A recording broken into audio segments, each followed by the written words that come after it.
అంటే ఇప్పుడు ఏమన్నారు మరి? ఏం పేరు మేడం నీ పేరు? అనుష. ఏ స్కూలు? స్కూల్ పోతావా? ఏ క్లాసు? Second year. నా బిడ్డ క్లాస్మేట్. సరే ఇగో పెద్దమ్మా, నేను సంగడి మున్సిపల్ కౌన్సిలర్. నేను ఎవరు పిల్లలు నీ మర్మాలకి ఎంత ఖర్చు అయినా సరే ఆపరేషన్ అన్నిటికీ నేనే పైసలు పెడతా. అందుకే వచ్చిన అదే పని. నేను అందరు మీడియా ఛానల్ అందరూ తీసుకుని వచ్చిన, వాళ్ళందరూ పెట్టినందుకు వచ్చిన.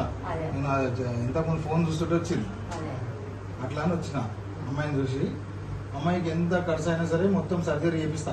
డాక్టర్తో మాట్లాడినా అన్నీ చేపిస్తా. ఏం బేటా? సరేనా? మంచిగా నువ్వు ట్రీట్మెంట్ చేసుకుని మంచిగా ఉండాలి. నేను మా వాళ్ళు ఎక్కురు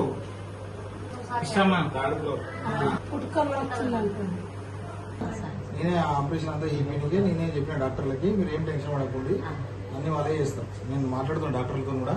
డాక్టర్ సాబ్ కూడా వస్తాడు. సరేనా?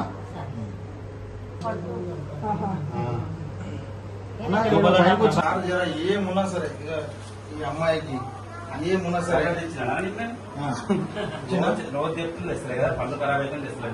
సార్ ఏం ఖర్చు అయినా ఆమె మొత్తం నేనే చూసుకుంటాను.